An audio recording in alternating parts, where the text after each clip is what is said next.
En Allemagne de l'Est, Erich Honecker approuve la solution chinoise aux manifestations politiques. Il refuse de reconnaître que son propre système comporte des failles. Je leur ai dit qu'ils étaient responsables de la situation dans leur propre pays. À vous de décider des réformes nécessaires. Nous avons besoin de la perestroïka. À vous de déterminer si vous en avez besoin. Honecker a rétorqué « Nous avons fait notre perestroïka, nous n'avons rien à restructurer ». Mais en réalité, l'Allemagne de l'Est est en train de pourrir. L'air et l'eau sont empoisonnés par la pollution. L'économie s'effrite.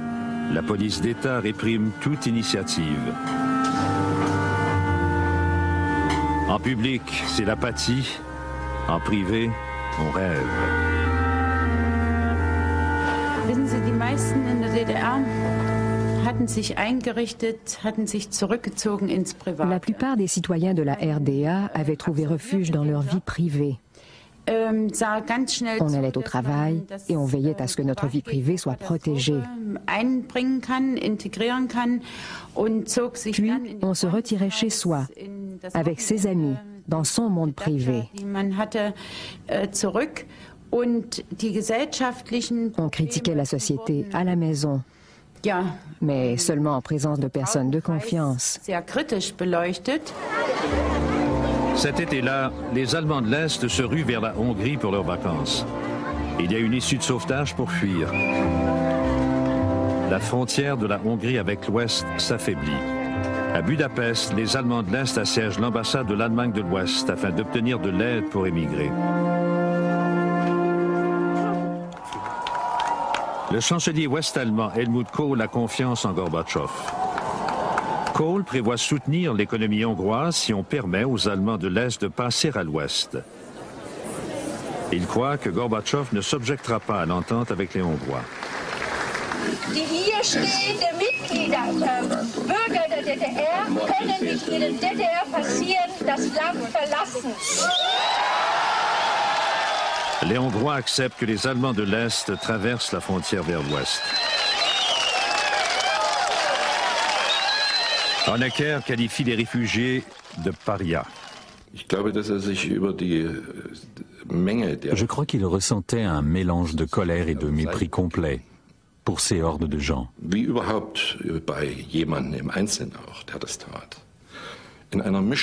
Ces ingrats qui avaient fui dans l'autre camp.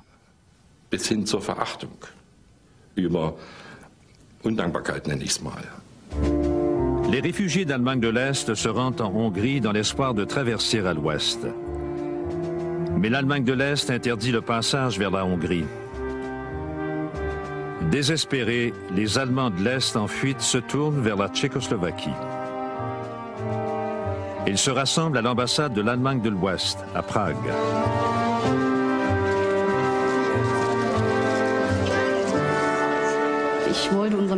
Nous n'avions aucun avenir. Je ne voulais pas que mon enfant grandisse dans cette répression.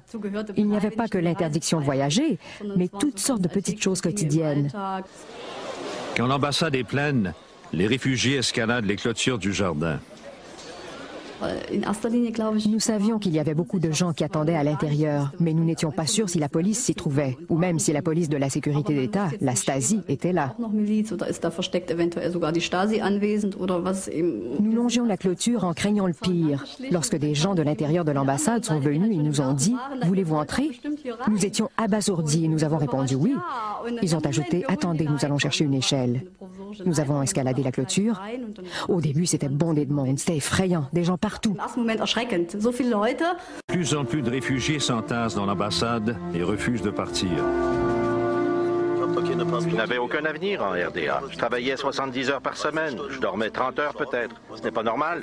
Il n'y avait pas d'avenir pour moi et ma famille.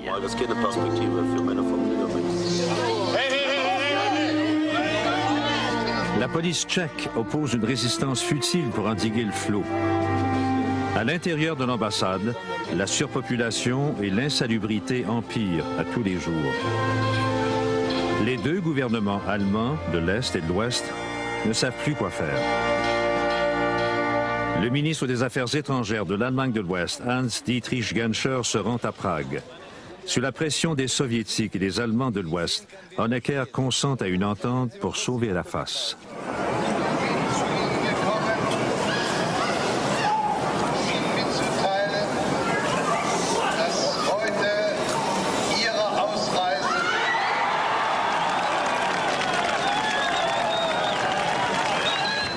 Les réfugiés peuvent se rendre en Allemagne de l'Ouest, mais seulement si leur train traverse d'abord en territoire est-allemand. Honecker pourra alors se vanter de les avoir expulsés et déchus de leur citoyenneté.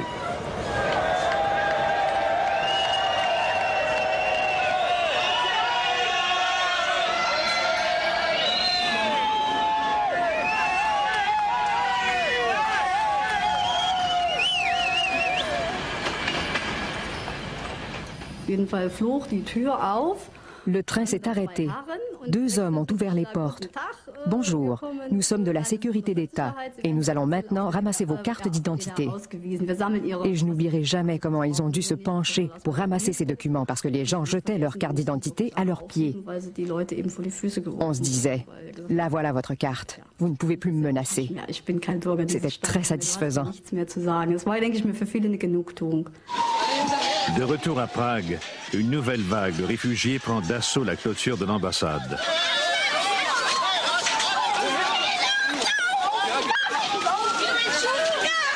Leur dernière chance de se rendre à l'ouest semble s'estomper.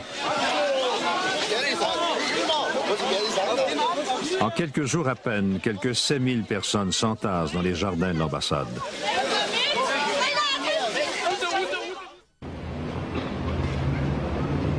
Certains Allemands de l'Est choisissent de rester et de protester. Les églises luthériennes accueillent le mouvement d'opposition. Inspirés par Gorbatchev, les manifestants rêvent de transformer l'Allemagne de l'Est en une démocratie. Ich glaube, für die meisten war Gorbatschow eine große Hoffnung. Gorbatchev nous a donné un grand espoir. In verschiedener Weise. Einmal, premièrement, il a tenté de transformer son pays comme nous voulions transformer le nôtre, par la perestroïka, par une libéralisation progressive. Liberalisierung des ganzen Systems. À Leipzig, la police riposte. Le 4 septembre, des journalistes occidentaux filment des agents de sécurité en civil qui s'en prennent à des manifestants.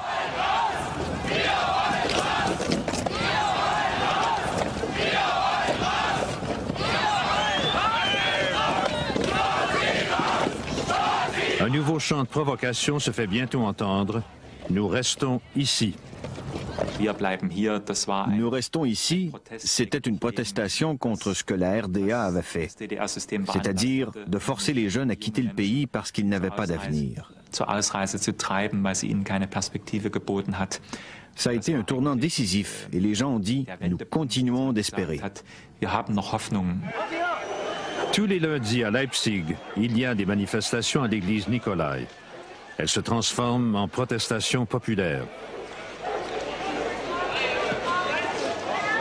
La police tente de les arrêter.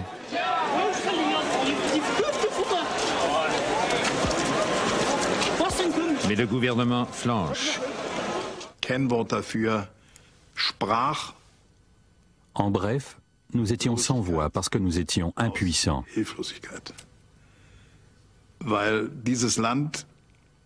Parce que ce pays et ce pouvoir n'avaient jamais fait face auparavant à un conflit aussi ouvert.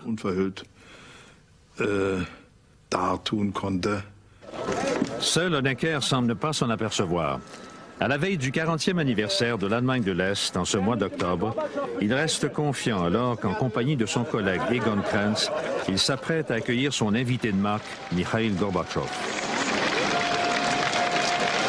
La délégation soviétique sait très bien que le régime est-allemand est chancelant.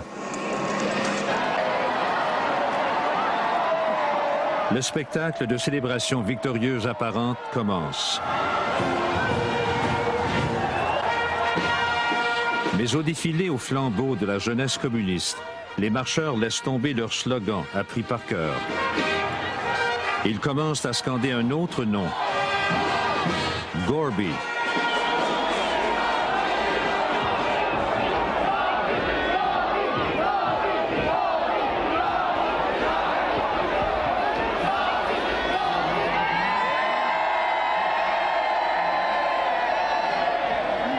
Honecker fait semblant de ne rien entendre.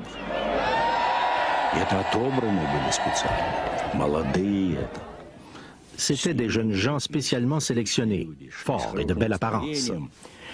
Ils étaient d'humeur joyeuse, mais ils ont commencé à scander des slogans. Gorby, aidez-nous. Gorby, restez ici. Rakowski, le dirigeant polonais, est venu vers nous et a demandé « Comprenez-vous l'allemand » J'ai répondu « Oui, un petit peu. »« Entendez-vous » J'ai répondu « Oui. » Il a ajouté « C'est la fin. » Et c'était la fin. Le régime était condamné. Lors de rencontres de plus en plus surréalistes, Gorbatchev tente de les amener à voir la situation de manière plus réaliste. Honecker et moi, nous avons passé environ 3 heures à discuter. Il ne comprenait pas pourquoi je voulais le rencontrer. Mais nous avons eu une discussion sérieuse. Je lui ai dit ce que nous faisions, il m'a dit ce qu'il faisait. Il a tout décrit comme une suite de victoires. Mais j'ai dit, celui qui est à la remorque des événements perd.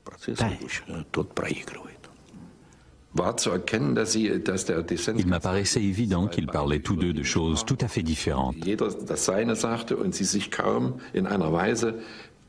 Ils n'ont pas essayé de trouver de solution médiane.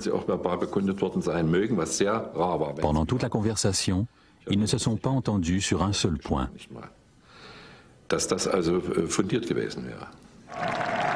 Pendant la réception de clôture des dirigeants, un complot se trame contre Erich Honecker. Un groupe du Politburo est-allemand décide de se débarrasser de lui. Nous ne pouvions plus nous permettre d'hésiter à évincer Honecker. Nous devions agir vite.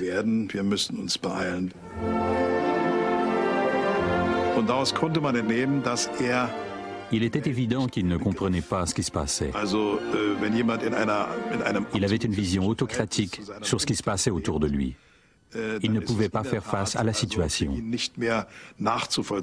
Verehrte ausländische Gäste, recht herzlich danken, dass Sie an den Feierlichkeiten aus Anlass des 14. Jahrestages der Deutschen Demokratischen Republik teilgenommen haben. Au dîner, en compagnie de Gorbatchev et les dirigeants des pays du pacte de Varsovie, Honecker est un hôte agréable.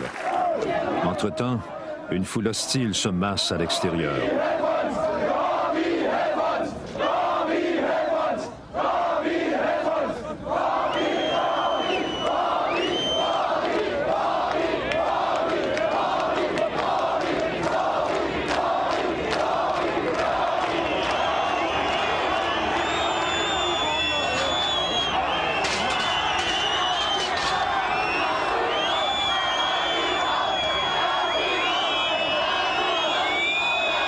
Honecker projette d'écraser la nouvelle opposition. Personne ne sait jusqu'où il ira. On avait cette peur permanente qu'on règle le problème à la chinoise et qu'on recourt aux armes. On n'a jamais pu ignorer cette possibilité. On a même pensé parfois que les chars d'assaut soviétiques allaient apparaître. Ce soir-là, les manifestations se poursuivent à Berlin.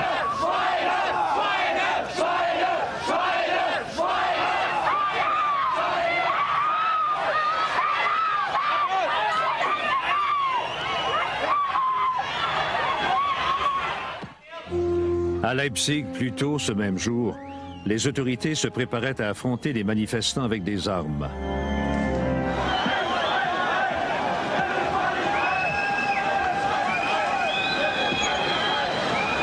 Cette nuit-là, la police charge et disperse les manifestants. Mais on annonce un rassemblement encore plus important le surlendemain. L'armée est en état d'alerte. Presque toutes les brigades paramilitaires ont été mobilisées. Les policiers volontaires étaient présents en force. Plus de 8000 hommes ont été armés et envoyés à Leipzig avec leur équipement. On nous a remis 2 fois plus de munitions que d'habitude. D'habitude, on nous donnait 60 balles. Cette fois-ci, ils nous en ont donné 120. L'un de nous avait un ami à l'hôpital qui avait entendu que les réserves de sang avaient été commandées et que des lits supplémentaires devaient rester disponibles ce jour-là. La ville était en état d'urgence. Les magasins devaient fermer à 17 heures. Nous nous sentions très intimidés. Au travail, les gens se prévenaient l'un l'autre. N'allez pas en ville ce soir. Qui sait ce qui va se passer?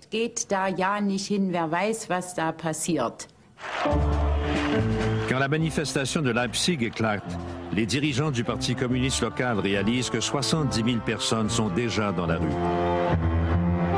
Inquiet, l'ambassadeur soviétique téléphone au commandant des forces soviétiques de la région.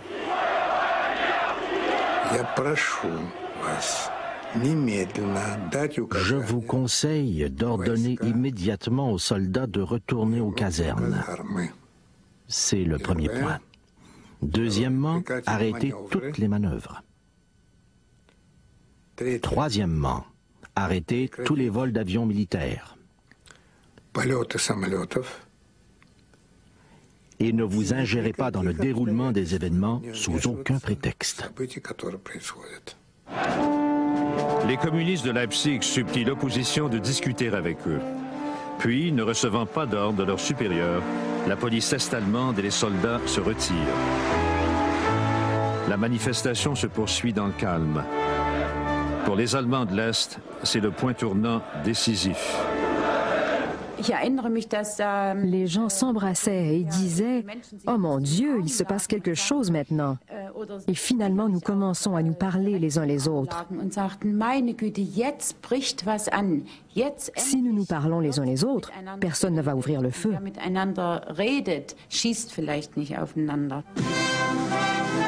Les Alliés de Necker le désertent. Le 17 octobre, il est déchu du pouvoir par Egon Krenz et tout le Politburo. Il était grand temps qu'il parte. Il nous aurait été impossible de sortir de ce gouffre avec lui au pouvoir, même s'il avait mis toute son autorité au service du changement. Egon Krenz est maintenant au pouvoir. Il promet des réformes démocratiques. Il annonce aux Allemands de l'Est qu'il facilitera les déplacements vers l'Ouest, le problème à l'origine de toute cette crise. Bien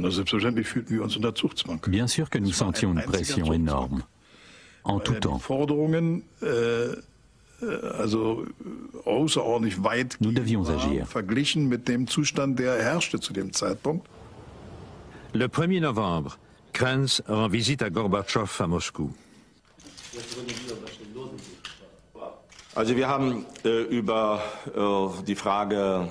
Nous avons discuté très franchement de la question du libre passage.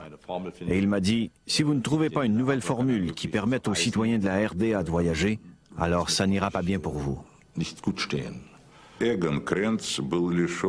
Malheureusement, Egon Krenz n'avait aucun charisme.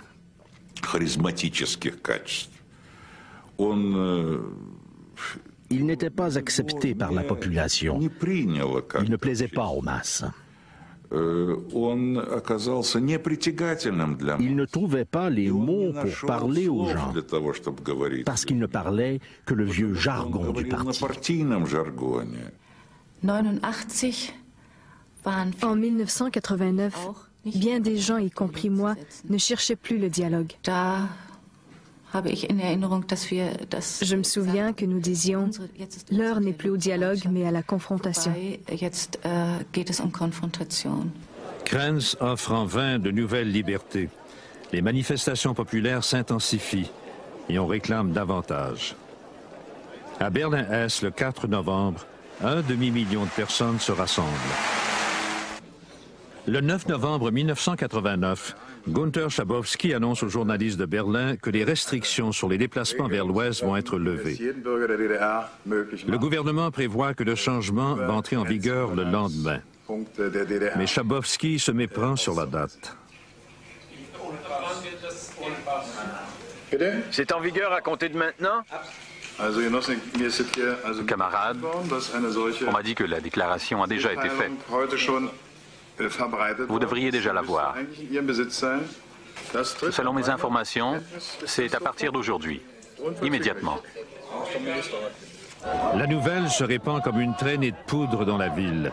Les Berlinois de l'Est se précipitent pour voir si les postes de contrôle du mur s'ouvrent vraiment.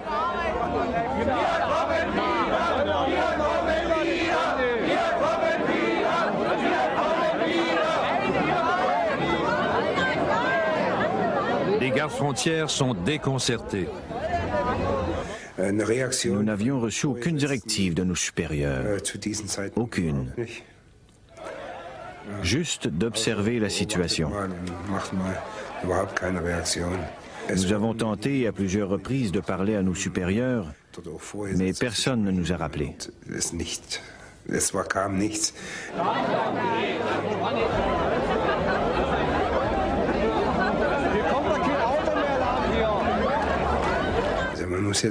Vous devez tenir compte que nos soldats étaient armés ce jour-là, comme d'habitude, et ils n'avaient qu'un ordre.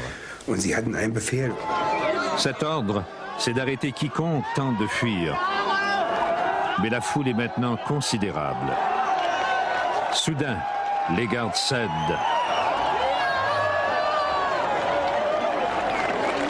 Ils ouvrent les barrières.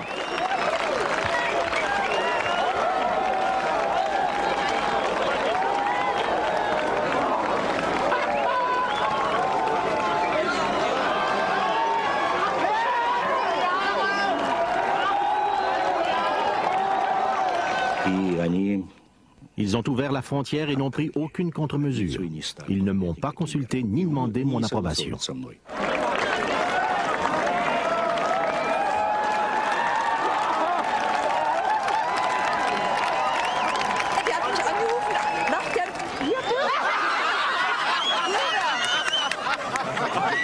ist ein wunderschöner Tag.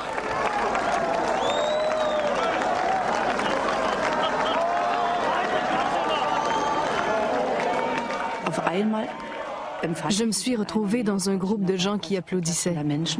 Je n'ai pas compris pourquoi sur le coup. Puis je l'ai réalisé. J'étais vraiment à Berlin-Ouest et les Berlinois de l'Ouest étaient venus à la frontière et ils nous applaudissaient. Tout le monde pleurait et s'embrassait. Même aujourd'hui, quand j'y pense, mon cœur bat. C'était tellement émouvant.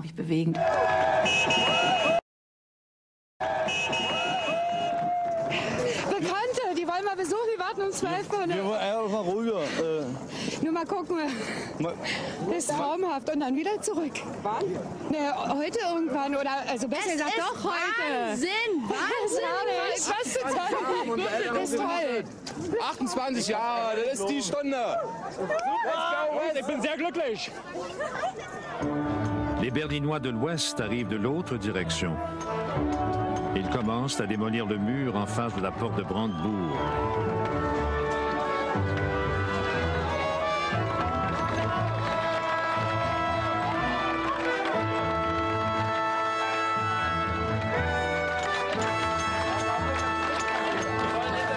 Also die Idee, auf der Mauer herumzuhacken, die kam irgendwie, das war so ein Gemeinschaftsgeist. On a tous eu la même idée. Nous devons maintenant nous débarrasser du mur. Tout le monde avait ses propres raisons. Pour moi, c'était parce que j'avais des parents de l'autre côté qui ne pouvaient pas nous rendre visite.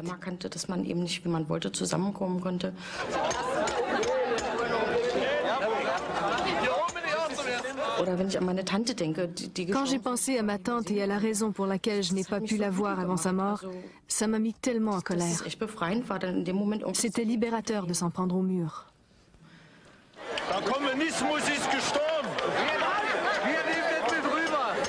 Die FDP ist tot. Ja, wir lebt doch noch. Ja, Alter. Haben wir betone Zähne. C'était émouvant, mais je dois dire que je faisais attention de ne pas trop m'enthousiasmer. La chose la plus stupide qu'un président ait pu faire à ce moment eût été d'y aller, de danser sur le mur de Berlin et de narguer ouvertement les militaires soviétiques et Gorbatchev. Qui sait comment il leur aurait fallu réagir?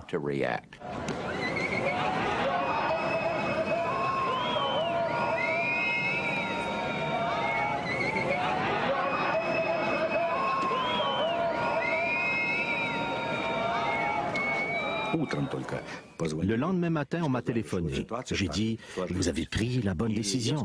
Car comment peut-on tirer sur des Allemands qui traversent la frontière pour rencontrer d'autres Allemands de l'autre côté? Il fallait donc que la politique change.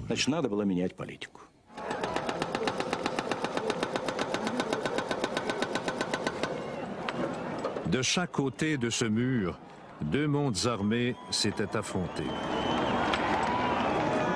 Ce jour-là, leur rivalité bascule dans l'histoire. L'Allemagne va être réunifiée, mais la révolution anticommuniste de l'Europe n'est pas encore terminée. La clôture en craignant le pire. Lorsque des gens de l'intérieur de l'ambassade sont venus et nous ont dit « Voulez-vous entrer ?» Nous étions abasourdis et nous avons répondu « Oui ». Ils ont ajouté « Attendez, nous allons chercher une échelle ». Nous avons escaladé la clôture. Au début, c'était bondé de monde, c'était effrayant, des gens partout. Plus en plus de réfugiés s'entassent dans l'ambassade et refusent de partir. Je n'avais aucun avenir en RDA. Je travaillais 70 heures par semaine. Je dormais 30 heures peut-être. Ce n'est pas normal. Il n'y avait pas d'avenir pour moi et ma famille.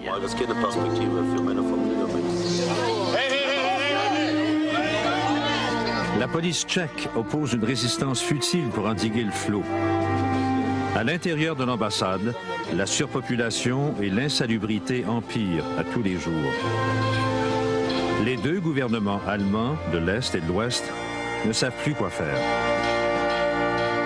Le ministre des Affaires étrangères de l'Allemagne de l'Ouest, Hans-Dietrich Genscher, se rend à Prague. Sous la pression des Soviétiques et des Allemands de l'Ouest, Honecker consent à une entente pour sauver la face.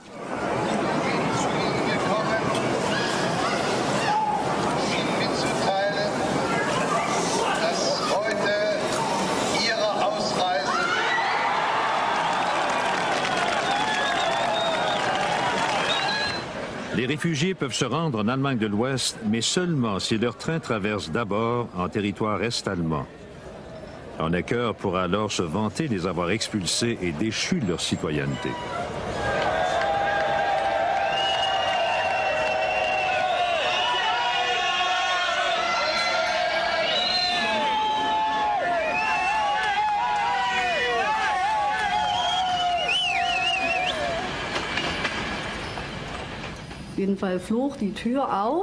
Le train s'est arrêté. Deux hommes ont ouvert les portes. « Bonjour, nous sommes de la sécurité d'État et nous allons maintenant ramasser vos cartes d'identité. » Et je n'oublierai jamais comment ils ont dû se pencher pour ramasser ces documents parce que les gens jetaient leurs cartes d'identité à leurs pieds. On se disait, « Là voilà votre carte, vous ne pouvez plus me menacer. » C'était très satisfaisant. De retour à Prague, une nouvelle vague de réfugiés prend d'assaut la clôture de l'ambassade.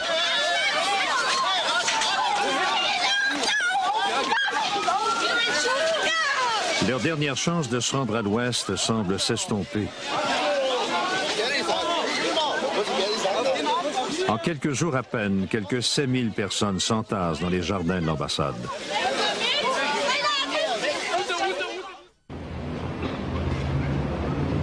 Certains Allemands de l'Est choisissent de rester et de protester.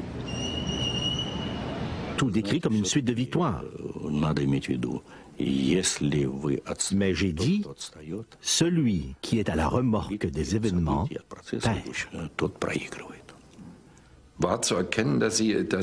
Il m'apparaissait évident qu'ils parlaient tous deux de choses tout à fait différentes. Ils n'ont pas essayé de trouver de solution médiane. Pendant toute la conversation, ils ne se sont pas entendus sur un seul point.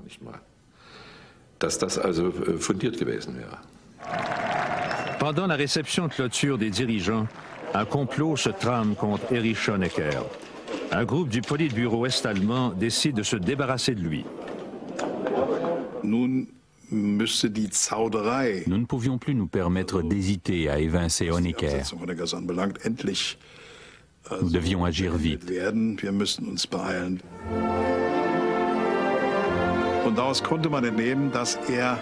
Il était évident qu'il ne comprenait pas ce qui se passait.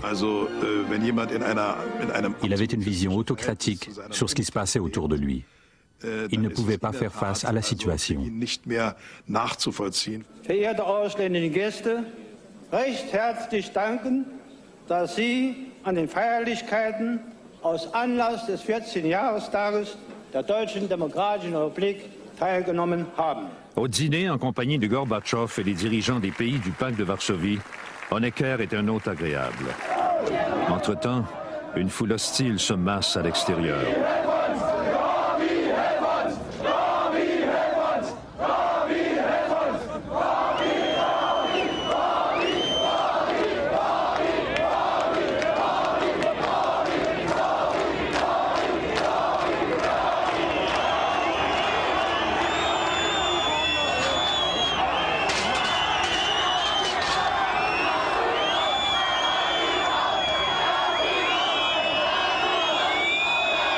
Honecker projette d'écraser la nouvelle opposition.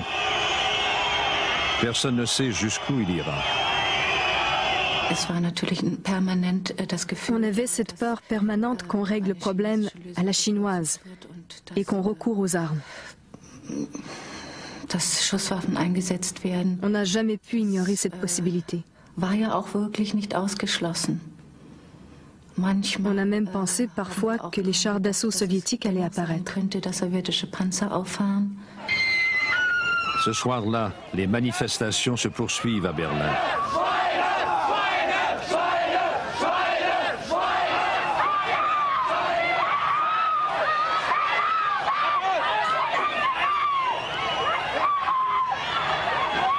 Percent les manifestants. Mais on annonce un rassemblement encore plus important le surlendemain. L'armée est en état d'alerte.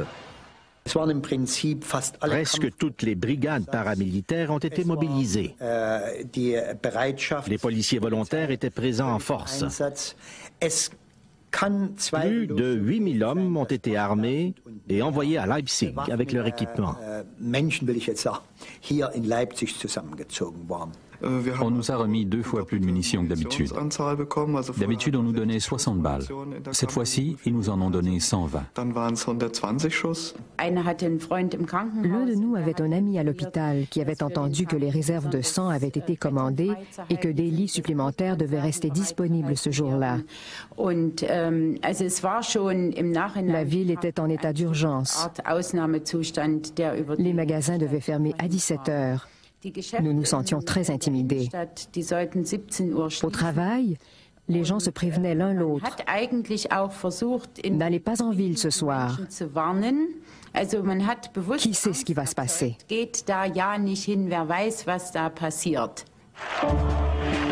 Quand la manifestation de Leipzig éclate, les dirigeants du Parti communiste local réalisent que 70 000 personnes sont déjà dans la rue.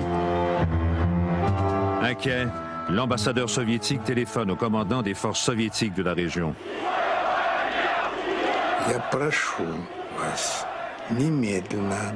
Je vous conseille d'ordonner immédiatement aux soldats de retourner aux casernes. C'est le premier point. Deuxièmement, arrêtez toutes les manœuvres. Troisièmement, arrêtez tous les vols d'avions militaires. Et ne vous ingérez pas dans le déroulement des événements sous aucun prétexte. Les communistes de Leipzig supplient l'opposition de discuter avec eux. Puis, ne recevant pas d'ordre de leurs supérieurs, la police est-allemande et les soldats se retirent. La manifestation se poursuit dans le calme. Pour les Allemands de l'Est, c'est le point tournant décisif. Les gens s'embrassaient et disaient « Oh mon Dieu, il se passe quelque chose maintenant ». Et finalement, nous commençons à nous parler les uns les autres. Si nous nous parlons les uns les autres, personne ne va ouvrir le feu.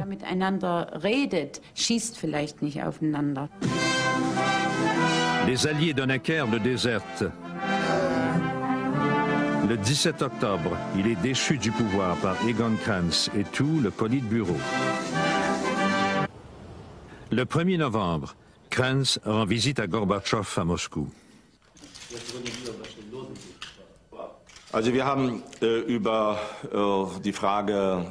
Nous avons discuté très franchement de la question du libre passage.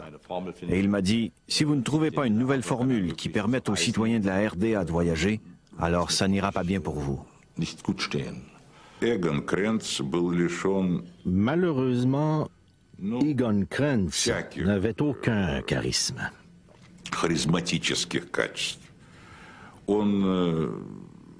Il n'était pas accepté par la population. Il ne plaisait pas aux masses. Il ne trouvait pas les mots pour parler aux gens, parce qu'il ne parlait que le vieux jargon du parti. En 1989, bien des gens, y compris moi, ne cherchaient plus le dialogue. Je me souviens que nous disions « L'heure n'est plus au dialogue, mais à la confrontation ». Krenz offre en vain de nouvelles libertés. Les manifestations populaires s'intensifient et on réclame davantage. À Berlin-Est, le 4 novembre, 1 demi-million de personnes se rassemblent. Le 9 novembre 1989, Günter Schabowski annonce aux journalistes de Berlin que les restrictions sur les déplacements vers l'Ouest vont être levées. Le gouvernement prévoit que le changement va entrer en vigueur le lendemain. Mais Schabowski se méprend sur la date. C'est en vigueur à compter de maintenant? Camarades, on m'a dit que la déclaration a déjà été faite. Vous devriez déjà la voir. Selon mes informations, c'est à partir d'aujourd'hui, immédiatement.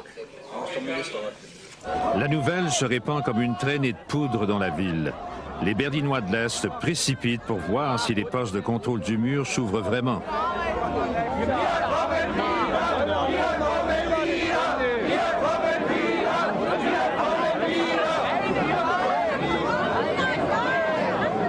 Les gardes-frontières sont déconcertés. Nous n'avions reçu aucune directive de nos supérieurs. Aucune.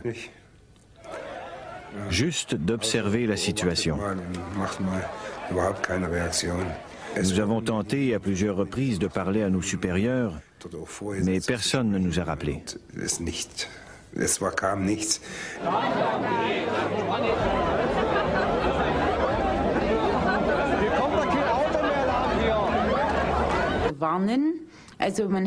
Qui sait ce qui va se passer?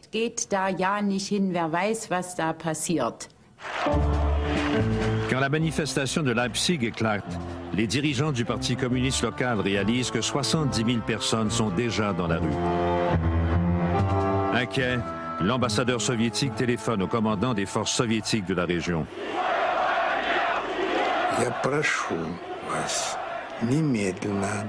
Je vous conseille d'ordonner immédiatement aux soldats de retourner aux casernes. C'est le premier point. Deuxièmement, arrêter toutes les manœuvres. Troisièmement, arrêter tous les vols d'avions militaires. Et ne vous ingérez pas dans le déroulement des événements sous aucun prétexte. Les communistes de Leipzig supplient l'opposition de discuter avec eux. Puis, ne recevant pas d'ordre de leurs supérieurs, la police est-allemande et les soldats se retirent. La manifestation se poursuit dans le calme. Pour les Allemands de l'Est, c'est le point tournant décisif. Les gens s'embrassaient et disaient « Oh mon Dieu, il se passe quelque chose maintenant ». Et finalement, nous commençons à nous parler les uns les autres. Si nous nous parlons les uns les autres, personne ne va ouvrir le feu.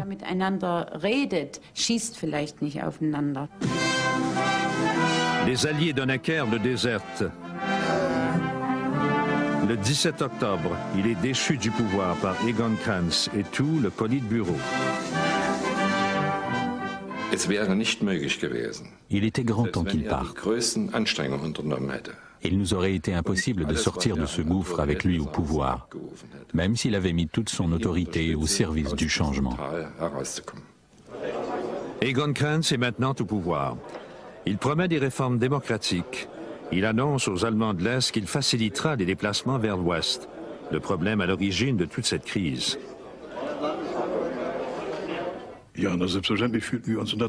Bien sûr que nous sentions une pression énorme, en tout temps. Nous devions agir. Le 1er novembre, Krenz rend visite à Gorbatchev à Moscou.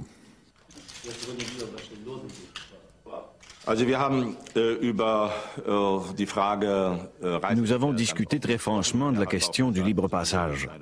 Et il m'a dit, si vous ne trouvez pas une nouvelle formule qui permette aux citoyens de la RDA de voyager, alors ça n'ira pas bien pour vous.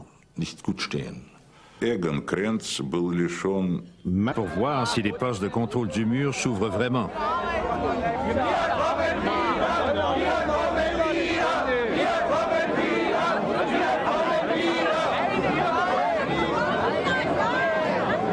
Les gardes-frontières sont déconcertés.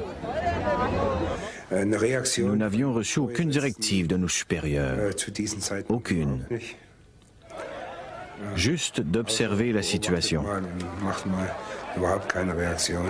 Nous avons tenté à plusieurs reprises de parler à nos supérieurs, mais personne ne nous a rappelés.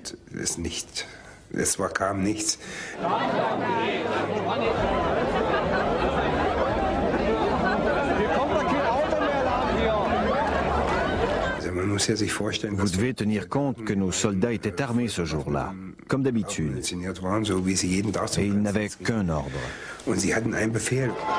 Cet ordre, c'est d'arrêter quiconque tente de fuir. Mais la foule est maintenant considérable. Soudain, les gardes cèdent.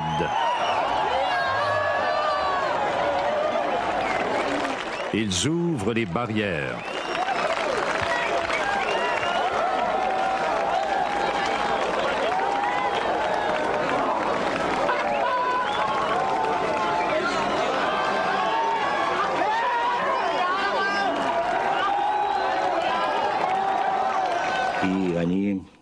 Ils ont ouvert la frontière et n'ont pris aucune contre-mesure. Ils ne m'ont pas consulté ni demandé mon approbation. Das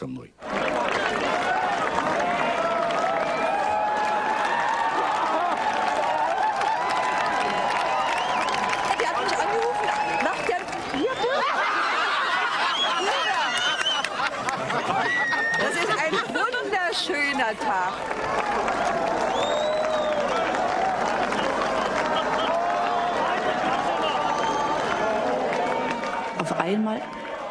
Je me suis retrouvée dans un groupe de gens qui applaudissaient. Je n'ai pas compris pourquoi sur le coup. Puis je l'ai réalisé. J'étais vraiment à Berlin-Ouest et les Berlinois de l'Ouest étaient venus à la frontière et ils nous applaudissaient. Tout le monde pleurait et s'embrassait. Même aujourd'hui, quand j'y pense, mon cœur bat. C'était tellement émouvant.